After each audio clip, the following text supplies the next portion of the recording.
Chapter 10. A Daytime Ghost.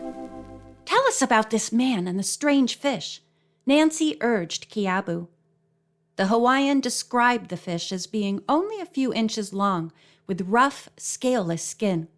Because of its color and mottled markings, the fish blends with the seaweed where it lives, and its paired fins enable the creature to climb about. "This frogfish," Kiabu went on, "has a great mouth, and on the snout above it is a slender rod with a flap at the tip. The frogfish uses this as bait to lure the shrimp he eats." Kiabu said that the man who had brought the fish in a covered bucket was Mr. Ralph Emler. "Mr. Sakamaki asked him to stay to lunch, and I served them," the caretaker continued. "Later, I was sent into Honolulu to find a proper aquarium for the fish. When I returned, Mr. Emler had gone.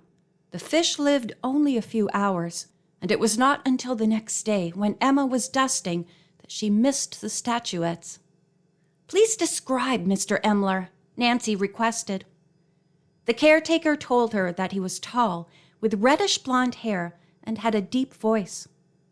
"Do you know where Mr. Emler is staying?" Nancy questioned.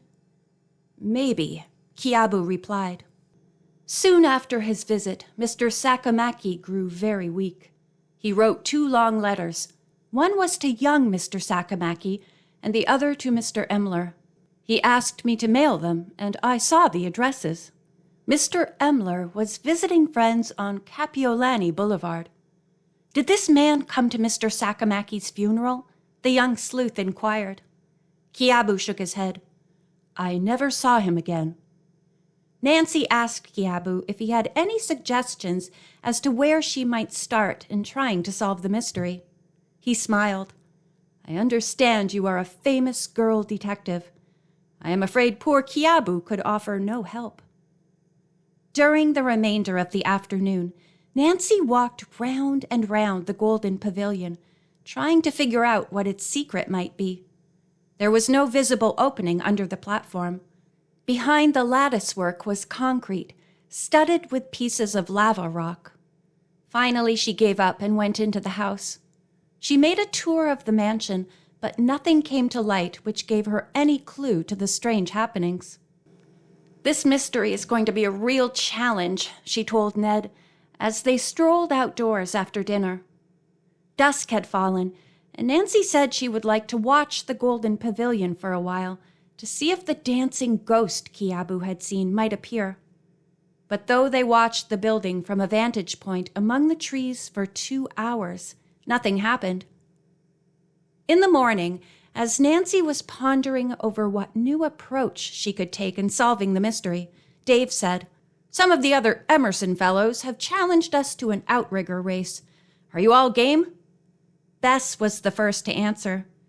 "I don't think our mixed group would stand a chance of winning, but if the rest of you want to try it, okay. Leave me out. You can only have a crew of 5 anyway." "You're both right and wrong," Dave told her. "We should have only 5 in the canoe, that's true, but we're going to win." Bess, Hannah, Emma, and Kiabu said they would come down to the beach to watch the race and root for their friends. At 10 o'clock, the Emerson group of paddlers appeared offshore. Nancy and George climbed into the Kaluakua's outrigger canoe. Ned, Dave, and Bert followed, and each of them picked up a paddle. Ned sat in the stern to act as steersman. The outrigger skimmed over the waves and soon was alongside the other canoe. Nancy and George knew 4 of the boys and were introduced to the 5th, who was the steersman. "Ready? Go!" he cried out. The race was to be for half a mile along the beach to a buoy and back again. For a few minutes, the 2 outriggers stayed side by side. Then the one with the all-male crew began to pull ahead. George scowled. "They mustn't beat us," she called out. "Let's put on some steam." Everyone paddled harder, but they could not seem to catch up to their rivals. Finally, Ned said, "I think our timing's off. We need better rhythm. When I call out, dip, dip, all pull together." As soon as he did, the paddling became smoother. The first canoe made the turn and started back. Soon Ned's group reached the half-mile mark and made a close turn, losing no time. Gradually, the distance between the outriggers began to close. Little by little, Ned urged his paddlers to dip faster. As the two canoes neared the finishing line, George cried out that they must go even faster. With arms working so quickly that they were a blur to the watchers on shore, the mixed group of paddlers finally nosed alongside the other canoe. The race ended in a photo finish. The hot, panting contestants laid their paddles across the canoes and caught their breaths. In a few moments, however, they were calling back and forth to one another.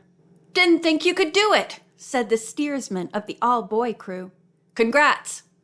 The others laughed, and Bert said, "All you need are girls who paddle like boys, and you're set." Then he praised Nancy and George for their work. The 5 Emerson boys waved goodbye and started back for the Halekulani. Nancy and her friends picked up their paddles and turned towards shore. They had not gone far when Nancy, gazing at the golden pavilion, gave a start. "Look!" she exclaimed. "A woman wearing a long white muumuu has just crawled from underneath the pavilion." All eyes turned in the direction of the building. The woman was standing still, and the watchers wondered if she were going to dance. "But she couldn't have crawled from beneath the pavilion," George spoke up. "Kiabu told me it has no opening." Nancy nodded. "And I didn't find any. It must be well hidden." Suddenly, the woman started running towards the house.